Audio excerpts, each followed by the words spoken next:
Andy, I had a lot of concerns over this last weekend, and Oh I boy. was concerned about your health and safety, not so much from any of the food coma that you may have endured over the Thanksgiving and long weekend, but because the Detroit Lions were, I don't know the right word, maybe humiliated over. Look, I thought this year was going to be different, Andy. I thought the Cowboys would run true to script and they would lose to the Commanders in awful fashion, and they wound up killing the Commanders. And then the Lions would be the like dominate from start to finish, and it just wasn't the case. Andy, are you? How are you doing? Are you okay? So I know you were excited about this because when you didn't even come in with a, welcome to our listeners or good morning. It was just, hey, Andy, the Lions suck. How are you? I, you know, so Dave, I'll put in context. One, first, in honor of that, we'll wear our black mourning Lions hat, right? So we're mourning the Lions debacle on Thanksgiving. So a couple quick things. I'll take this quickly because it's not worth spending a lot of time on. One, crappy game on all sides of the ball. Every side of the player side, terrible coaching throughout the game from Dan Campbell and that awful fake punt, which was terrible, to the defense, to the offense, just not getting good. I mean, it was a terrible game all around. No, nothing more you can say about that.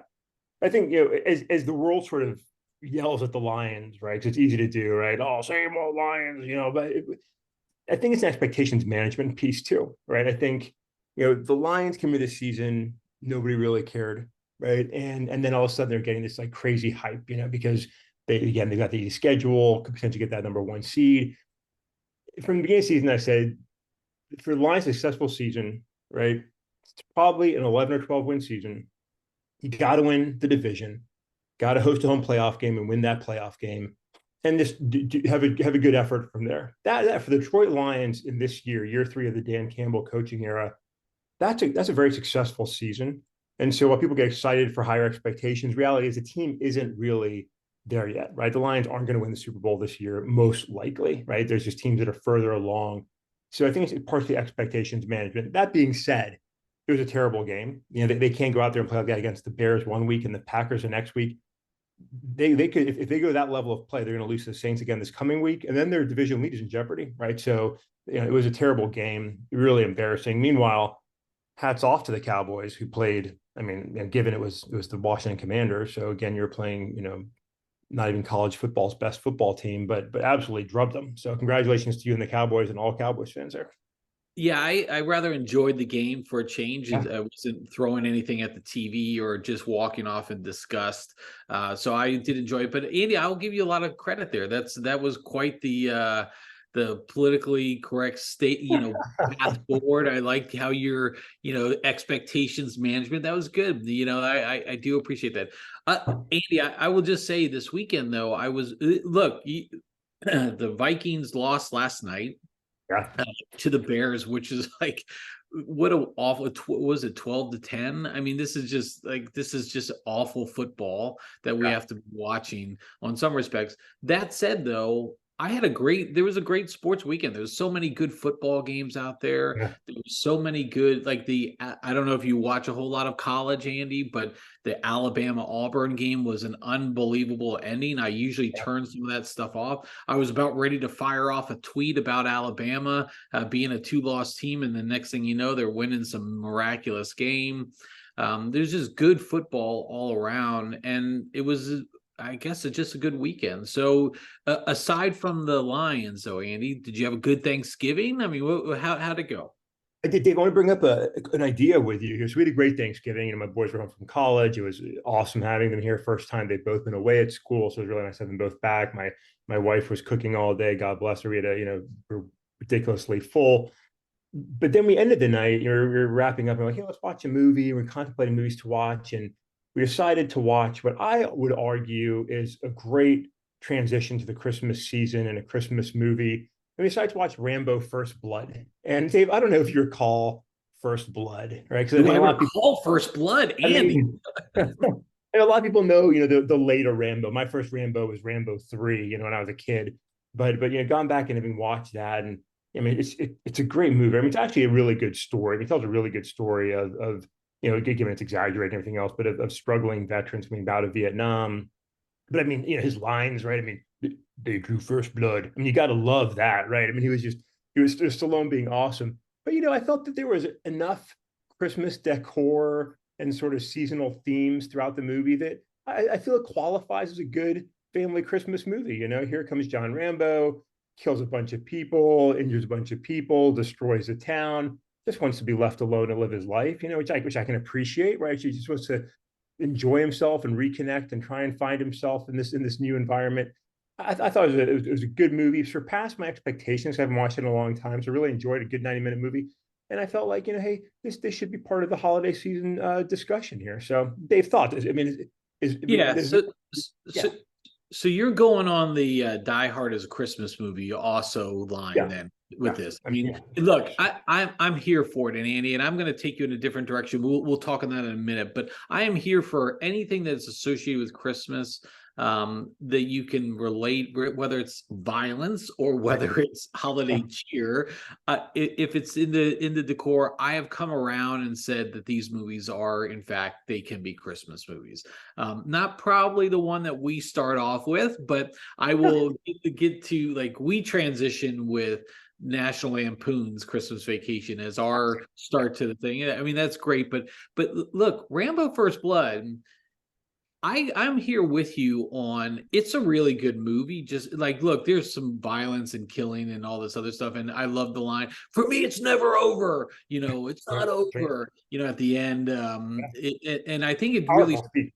yeah, because it spoke to veterans coming back from Vietnam, really Right. struggling. We have a Yeah. lot of veterans coming back from wars in Iraq and Afghanistan, wherever they've been over the last 25 years.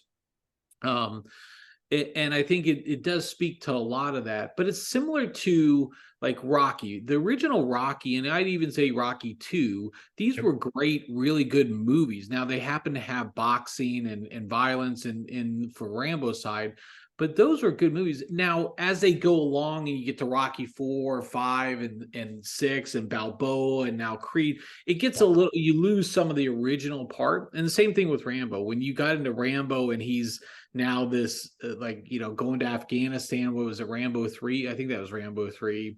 Then you had all the other parts, where he's down in what, Central or South America.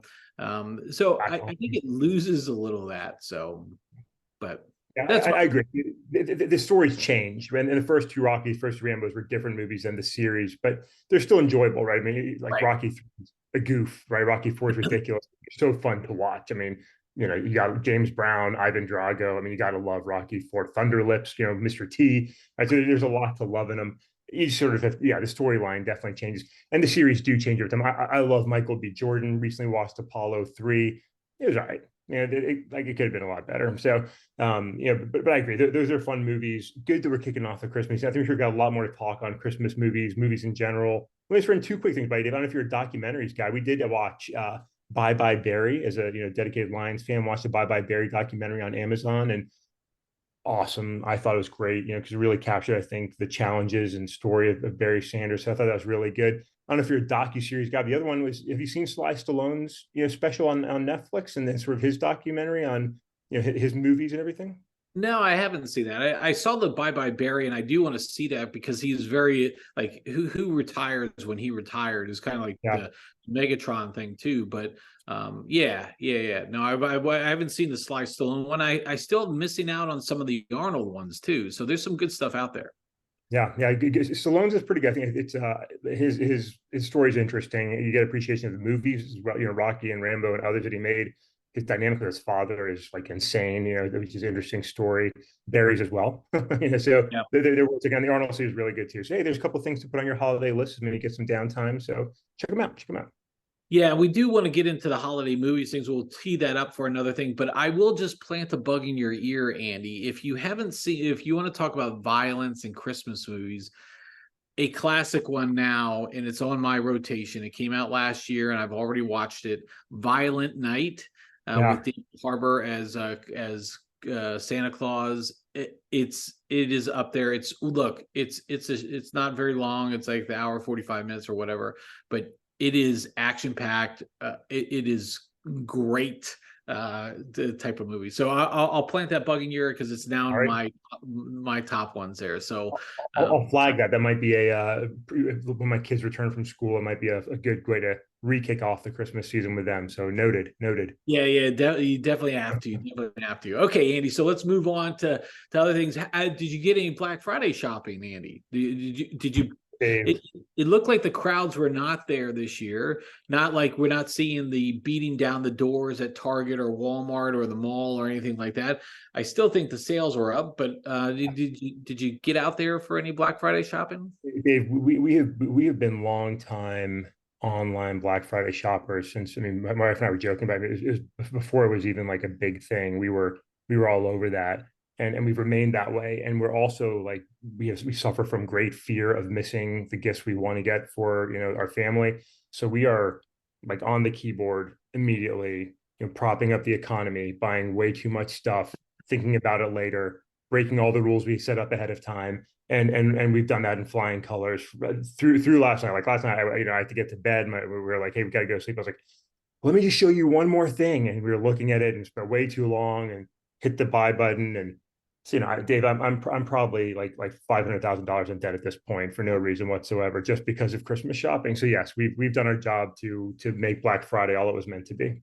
Yeah, I came home last night from work, and there's just a box of things next, a load of boxes on the wall, and my wife's like, that's three different Amazon shipments today. And then I open up the front door to go turn on the lights, and there's another group of packages there. So like we've done our share as well. The nice thing is, I think we're almost all done, which is always a good thing to be done with Christmas shopping before it gets too crazy. But there Yeah. were some good deals out there. I mean, continue to be really good deals. I always love the electronics deals because I remember one point in time, I was so excited to get like a 36-inch TV for $800. Oh And yeah. and I was like, oh, 800 under 1,000. This is great. And now you can get a 72-inch TV for 450 or something It's like that. crazy. It's crazy. The technology just continues to get better and better, and I have a whole prices. TV purchasing story to tell you for another day, Dave. So it'll take way too long, but just a recent craziness around that. But you're right. I mean, the deals are unbelievable. We replaced our old TV. It was at a very expensive purchase 10 years ago. It's nothing now. Yeah, it's crazy. It's crazy. All right, Andy. So that's good. So we got a good catch up, good recap.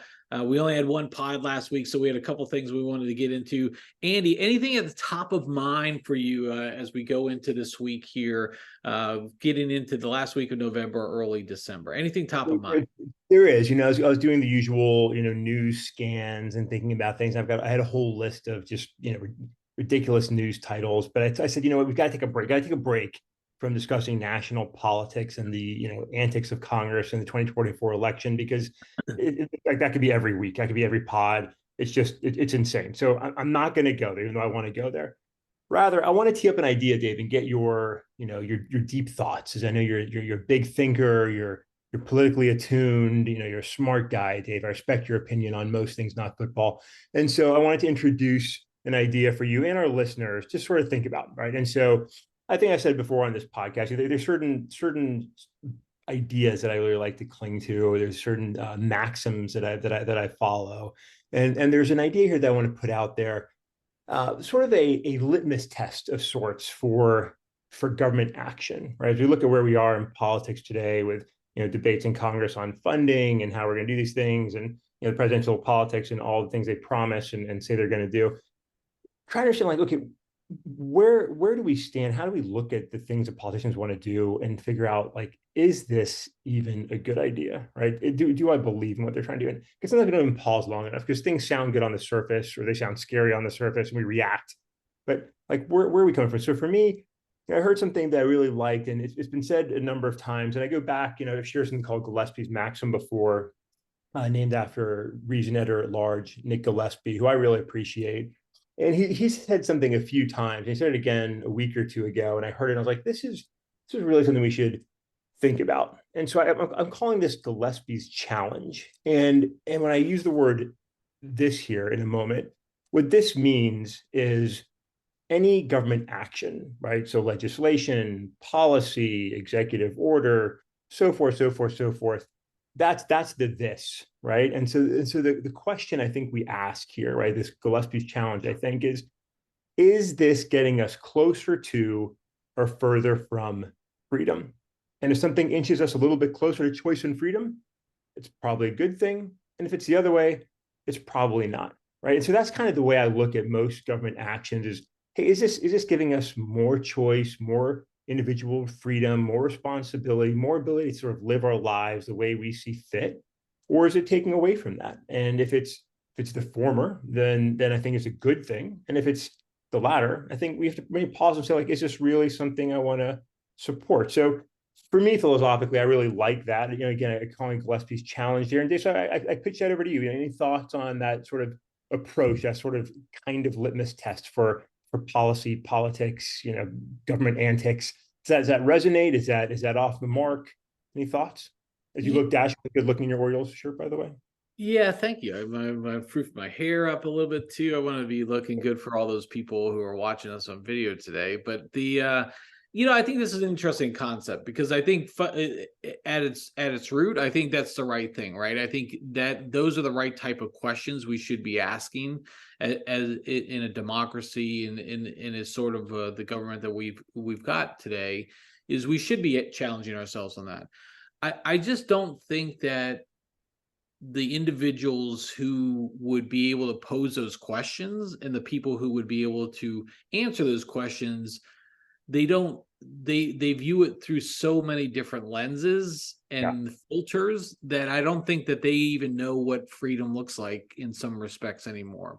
And I think I think this is fundamentally where a lot of our challenges is that we've been so accustomed to a certain way of life that we don't really have perspective on what the rest of the world, like what we have here in this country compared to countries around the world, is so far and above, you know, greater than many other places, and yet we act like we're at some sort of different level, and I feel like those filters cloud so much of our judgments, so much of our Yeah. decision making, that I don't know if we can really do that. I think that's where I had talked about, before in the pre-pod, I said I'm fleshing out an idea and I just haven't really come around to it, but this kind of hits along a lot of that parts. Is like, I think we've lost a lot of our like education and awareness of what's going on in the world because we're so hyper focused on our individual communities, our individual, like how it affects you personally versus how it affects the community. And I think that's some of the challenges that we have. So I don't want to get off of what you're trying to get to in your topic. I think fundamentally that's the right thing we should be asking, right? I just don't know if we're capable of doing that at this point in time. I don't know. Yeah, well, I mean, all things sound good to get stupid humans involved, right? And then humanity tends to break every philosophy and approach that we take with our own. But I mean, you're a fair point, right? So there is, I think where the question really comes in is one, people toss around the words freedom and liberty for all sorts of non-liberal ideas, right? Like coercion of different kinds, right? Force of different kinds, and just being an asshole sometimes, right? So I think if you go look at basic definitions, Merriam-Webster's a very simple definition, I think jives, right? For freedom, the quality or state of being free, such as the absence of necessity, coercion, or constraint in choice or action. Like taking that definition, I think that's pretty reasonable, right? The ability to choose things for yourself. And you bring up a really great point. This is where I think a lot of the debate gets fuzzy. And from a legal standpoint, what's right to allow the individual, and then from a collective standpoint, what's the role of government as opposed to what's the role of people coming together and through voluntary means, right? And it can get tricky when we hit sensitive topics. I mean, I think the COVID vaccines were probably one of the best examples of that, where people were scared, people were dying. There was a lot of desire to get the vaccines out and going and sort of be done with this disaster.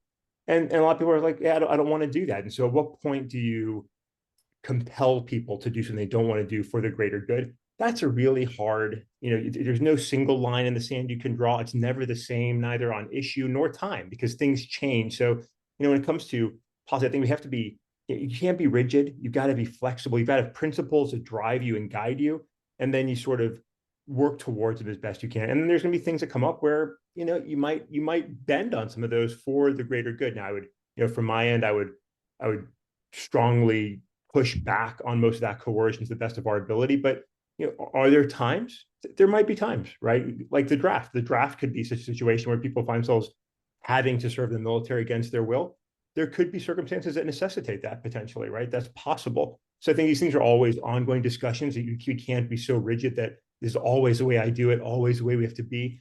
But I think it's principles and ideas, and to that end, I really like this idea again, directly quoting Nick Gillespie here, and this idea that is this getting us closer to or further from freedom, right? And I think if we start there, if that's the starting argument, I think it's a good place to start. And then again, if it's getting us away from personal freedom, that doesn't necessarily mean that it's bad, but we should really make it as like we should be conscious of the decision we're making. Like, hey, we're choosing to do this for this reason. Okay, hey, if that's where we have to go, we have to go.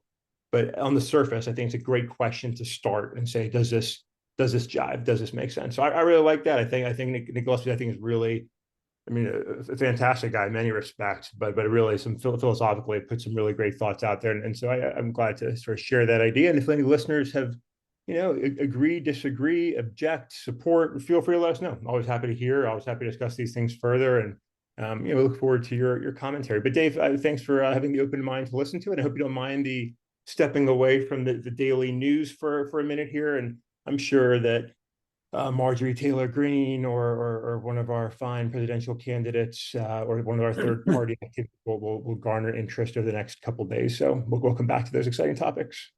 Yeah, I think this is I really like the idea, and I think it is a really good concept to think behind it. And frankly, look, I think a lot of our politicians should be asking those questions too. And I think they probably should be, if we think about it, that should be part of the selling point of when they're introducing legislation and introducing new types of policies or regulations is exactly those type of things. Is this getting us? And they look, I think they've lost how to market these things and how to understand and promote those concepts to the public, because they just assume that they're going to, hey, this is introduced by a Republican, this is introduced by a Democrat, I'm going to get my core group there behind it and we're going to fight over it and stuff, as opposed to talking through like the importance of that initiative or that part. And if you approach it to your concept or the Gillespie concept challenge,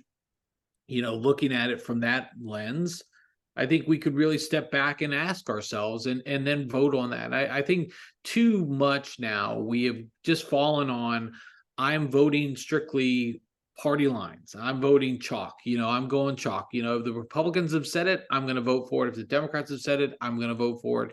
And nobody's willing to make that connecting point. Nobody's willing to do that middle ground work and express how these things can benefit everybody. It's not going to benefit everybody all the time, but there's a lot of benefit for most people there. So I recognize I just said a contradictory concept there, but anyways, Well, you just part working through the problem.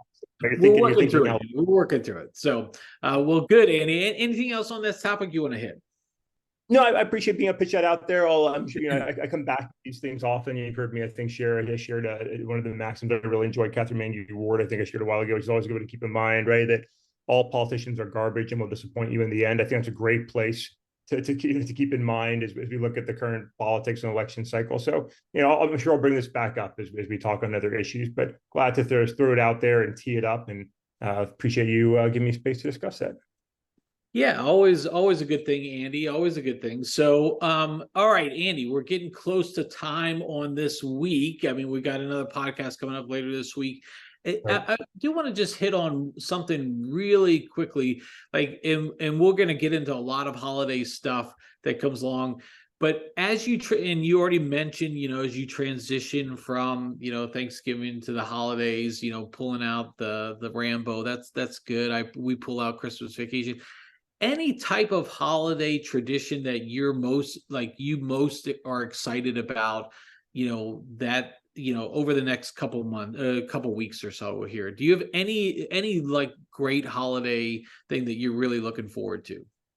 There's a lot. I mean, it starts with setting up the outside decorations. I'm always keen to do that like right away. So, it's fun to get my front yard set up. It's goofy, it's colorful, it's probably a little bit obnoxious, not over the top, but it's just sort of fun and goofy. So yeah, that's always a fun start to me. Love decorating inside the house. Love breaking out the Christmas playlist. We talked about that a couple of weeks ago, and I'm currently pruning my excessively long Christmas playlist down to some of the songs I actually enjoy more than others. So it's fun to put that on in the background and start to feel that cheer. And just sort of seeing everything around the house. And then when our kids come home, we've got certain traditions, games that we play, things that we do, and I love all of it. I mean, I just think it's so much fun just to, it's just a fun time of the year. People in general, except for those that are always angry, tend to get happier and a little more chill at this time of the year. It's a fun time, and so I just really enjoy taking it in. And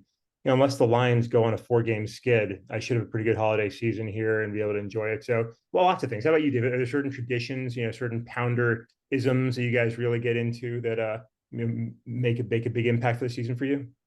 I tell you, it always starts the day after. I mean, obviously, we do the introduction the night of Thanksgiving with the Christmas vacation transition us over.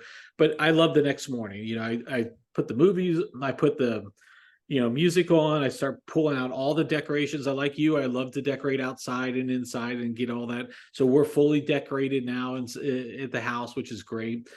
We are waiting to get our tree because our boys come. One comes from college and one's going to be visiting from out in Seattle. So that'd be great. We're going to put up that later, but everything else is set up. I just love that morning after, that Black Friday while my wife and daughters go out and shop. I'm at home listening to music, watching Christmas shows. I've just got a full blast at that point.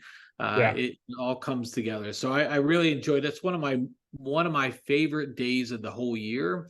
Obviously, a holidays notwithstanding, but like the day after Thanksgiving, just to have that, it's just something about it feels different, and I really Yeah. enjoy that time. So it's a good stuff for me. I always enjoy that. So that's good, Andy. So Yeah. Well, we've got lots of we've got probably some Christmas music playlists to yep, discuss, Dave. Got some movies to discuss, probably venturing back into the world of food. There's a lot to enjoy the holidays. And Dave, I think you teed up last pod before we took our Thanksgiving break a new schedule. yep. You want to share a little bit about that before we wrap up? Yeah, so like we said last time is we're going to be moving to 3 days a week. So we'll go Monday, Wednesday, Friday. Podcast release may vary just slightly a little bit, just so when it comes out, maybe in the middle of the day or end of the day. But we'll get all that together. But we're excited about it. We're excited about our audience and our loyal listeners out there. Mama Jabor, shout out to you out there. I know you're one of our listeners, but no, we'll be moving to 3 days a week starting next week. Obviously, with the holidays, things may change a little bit just based on scheduling, but I think for the most part, we'll stick for that moving forward. So excited about that, Andy. And you get to see me 3 days a week. I mean, is there anything better than that, Andy? Only potentially seeing you 4 or 5 days a week, Dave, when we go full 5 days a week. But yeah, we might take off Christmas Monday morning. I don't know if I want to see you Monday morning before getting into the Christmas tree. So so Probably we'll not. just. But I mean, yeah, but yeah, I'm looking forward to it. Really, I am. I'm excited about it. It's great to hear feedback from folks, and I think 3 days a week it's a great pace. So looking forward to it. And hey, folks, you can enjoy your coffee, your Coke, your English muffin, or whatever it is you're getting into in the morning here, and listen and watch Dave Pounder and I 3 times a week. Again, Dave, America, this is for them, right? I mean, we're here for the American people, and I mean, honestly, all of you internationally as well, because we're not discriminating here. Our service is global, Andy. So we are committed to global service. So Worldwide. all right, Andy. With that, we'll wrap it up for this week, and we'll see you guys later this week. But Andy, until next time, have a good one. You too.